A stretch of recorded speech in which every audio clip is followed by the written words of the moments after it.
I got the dogs in here with me today, so if you hear any jingling, that's probably why. I've seen beta reading come up time and time again in our Discord. What is it? How do you do it successfully? And why do you do it? And this video will answer all of those questions and more. And how are we going to do that? Well, I have a document of beta reading notes from Brandon Sanderson's novella Dawn Shard. And in looking at this doc, you'll see exactly how one of the biggest authors in the world uses beta readers. Even better, I'll set you up to work with beta readers just like he does. Stay tuned. And I'll let you know before we get to any spoilers or anything, so don't worry. A portion of this video is sponsored by Pro Writing Aid. Let's start simple. What is beta reading and how is it different than just working with an editor? And that is a perfectly fine question because beta reading is something that you might have heard of, but it's not given nearly the focus of other kinds of editing. So first off, there's more than just beta readers. In fact, you can find reference to alpha readers, beta readers, and even gamma readers. So what is the difference? It all comes down to where you are in the editing process. You know that I talk all the time about the proto-draft. It's what so many great writers do. You can check out this video for more information. Look, you write your proto-draft, the quick and dirty version of your story. That's, the sole purpose is just one thing, getting the story down from start to finish. After the proto-draft, you'll read through your story and add, edit, or remove scenes to make that story feel comprehensive. At this point, you could do alpha reading. Alpha reading isn't as common as beta reading, but it's still done by many authors. This is where you share this clearly unfinished, unpolished, unedited story with a trusted editor, author, narrative expert, someone who really just knows about story. And the point of alpha reading is to get feedback on the character journeys, the plot movement, and those structural parts of your story. And this may just be done with one or two alpha readers. Beta reading happens after you've gone through another round or two of editing with your story. It's more refined and is closer to that final version of what your story is going to be. But you, the author, are blind to a bunch of things about your story. And we'll look at specific examples from the Dawn Shard story, but beta reading gives you reader feedback to refine your story past what you could do by yourself.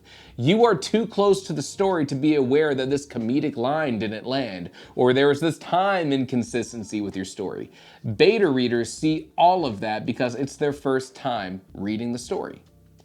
Gamma readers can be used even later in the editing process. Essentially, a gamma reader is someone who reads through your manuscript at the final draft, and the only goal of the gamma reader is to find those little mistakes or those little typos that slip through all of the other editing. They aren't commenting on sweeping structural changes to your story or their thoughts on a character's likability. They are there for those teeny tiny mistakes. Working with an editor is a good idea. It's another knowledgeable person who wants to make your story as strong as possible. And there are a ton of different kinds of editors, but these are professionals working alongside you as you complete your manuscript. But beta reading is just a bit different. They don't have to be authors or editors. More than likely, they are just people who love books and stories.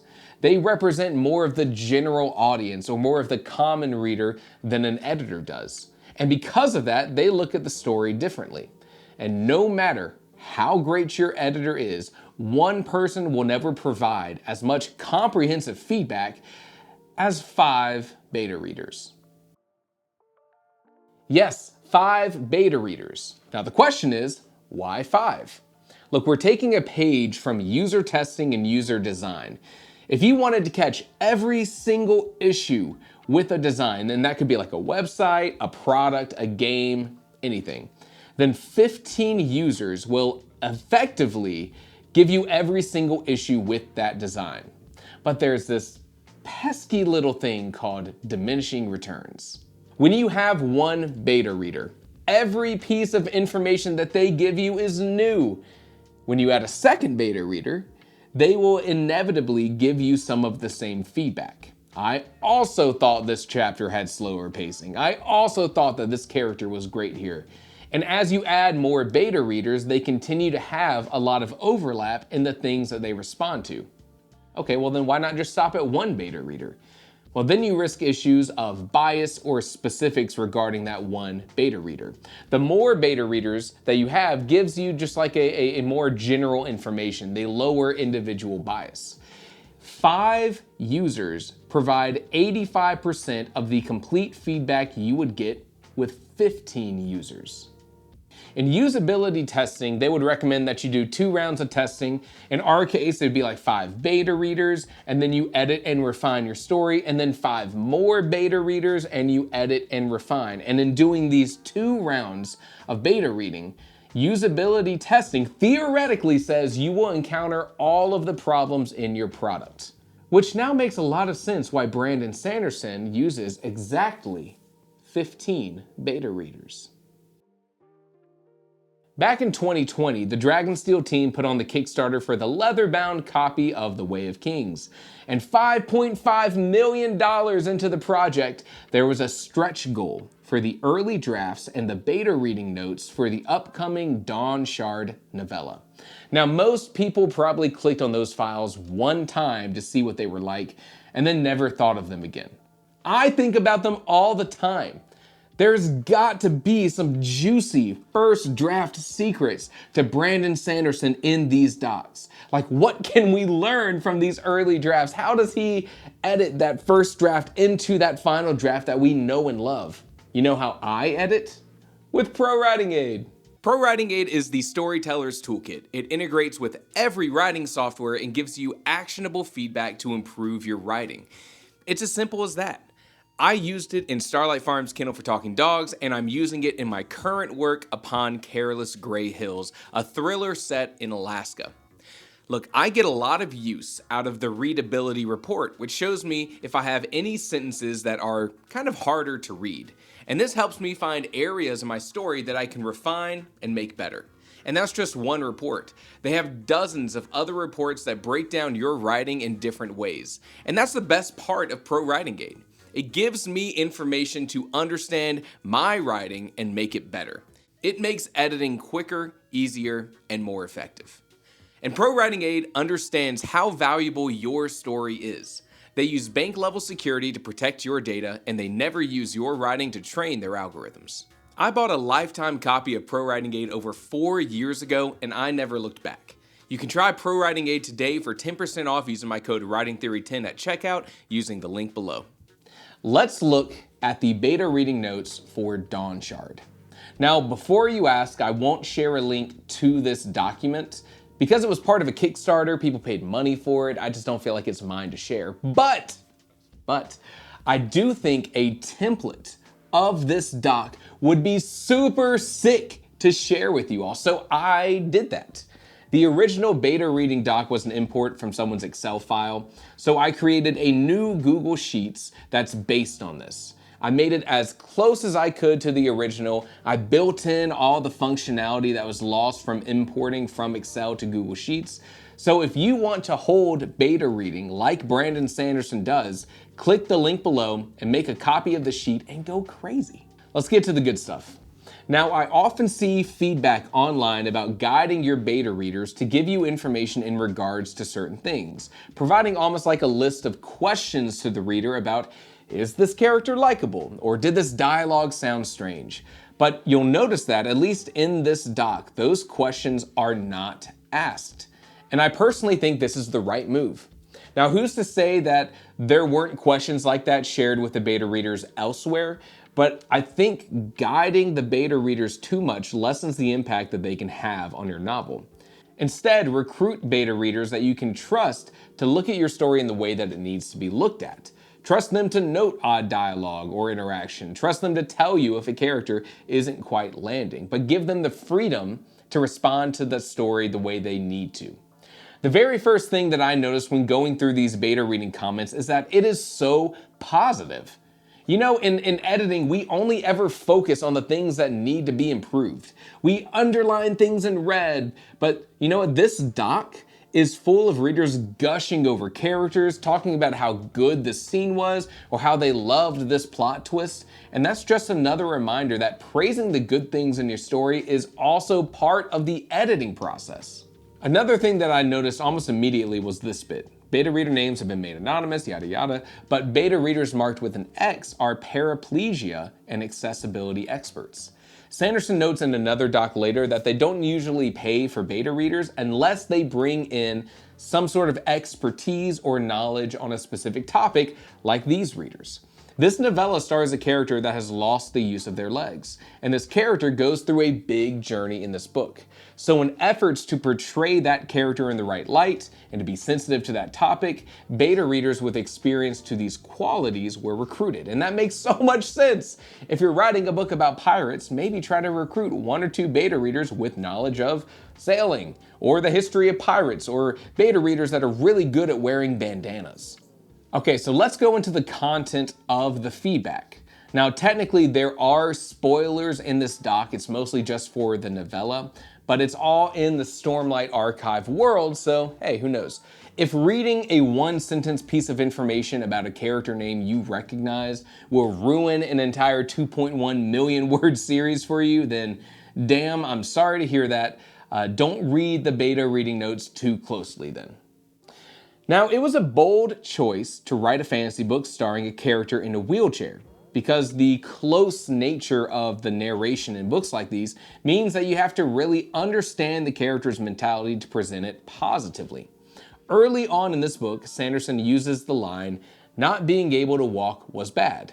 And the conversation of the beta readers around this line was an interesting read. And this would happen a bunch of times throughout the novel, and it really showcases the importance of beta reading. There's only so much research that you can do as an author to write a character like this. There's a ceiling to how far you can put yourself into the mindset of the character without having gone through something like that yourself. And it came up a lot with how this character felt about their situation, their feeling of helplessness, but also a disconnect about how much help a person in a wheelchair would need. And so the beta readers were really able to provide direction with the fact that people in wheelchairs do have a lot of action and mobility and are not always in the state of needing help. Another great example is that it's been 7 years since the accident. Now, immediately, multiple beta readers, again, the experts in accessibility, chimed in about how much more confident and mobile this character would be after so much time. But then also specifically for Sanderson, a whole crowd chimed in about how this breaks the timeline in other novels. It pays to have a rabid fan base. Because the feedback of the wheelchair-bound character is so specific, I won't keep bringing up examples of it, but it was really eye-opening to see how much beta reading can help if you want to write characters so vastly different from yourself. Also, look, I say it time and time again, check out this video, fantasy names need to be well thought out because they can take readers away from their story. Like here, and here. Sometimes, as a writer, you might finish a chapter at the end of a long day, you go to bed, and you come back and you write the next exciting chapter, but you are kind of blind to the jarring transition between the end of the previous chapter and the start of a new one. There were multiple instances of readers noting that the beginning of a chapter left them confused. Either confused about how much time had passed, where they were, how they got there, whatever the case may be. And sometimes you write a chapter that just doesn't quite land. Either because the chapter mainly serves as a setup for later in the story, or because what you wanted to accomplish there just didn't justify the word count. But look, like I said, there is so much focus on the positives in this beta reading document, it kind of blows my mind. Here's the introduction of a cute, cuddly character. Or here's a moment where you might write a comedic line that just lands, or a cliffhanger that beta readers love. Or when you write a character that has the beta readers clamoring for more. Now, with Sanderson, a lot of the beta reader feedback was in regards to the universe that he's created. But there were so many other moments that were reminiscent to the kind of writing that we do. Times when writing an accent for a character annoyed the readers. Or times when a reader was left not understanding the point of a chapter. It's feedback like this that polishes a story from something rough into something closer to a gem. Remember our previous video on imposter syndrome? Now you can see more of the work that it takes to get a published story to that level of polish. This is 15 people excited to spend their time reading through a book to help it become better. And that's not even including additional editors or anything like that. Now, in addition to the beta reading notes, Sanderson also includes a document discussing the changes in the different drafts of the stories included in this novella package. The important thing here is that he notes that there are some pieces of reader feedback that he acknowledges but won't change. Like how some readers saw the ending coming. They knew who the big bad guy was going to be. And he notes that he had to decide between approaching it like a mystery, it wasn't that person, it was this person, and approaching it like a suspense. The bad guy is this person, now watch what they do. And that reiterates the fact that you know more about your story than the readers do. You have all of this intention behind your writing. The feedback is still useful, but you have to decide what to listen to and what to acknowledge and put aside. I hope this was really helpful for you. I'll definitely do some more content regarding beta reading in the future because I just think there needs to be some way to make it more accessible. So if you like this video and you want more content like it, subscribe to the channel. Come hang out in the Discord too. There's hundreds of writers, yes, hundreds plural, writers just like you who want to share tips and resources and stories and maybe even do some beta reading. I don't know. But anyways, as always, thank you for watching.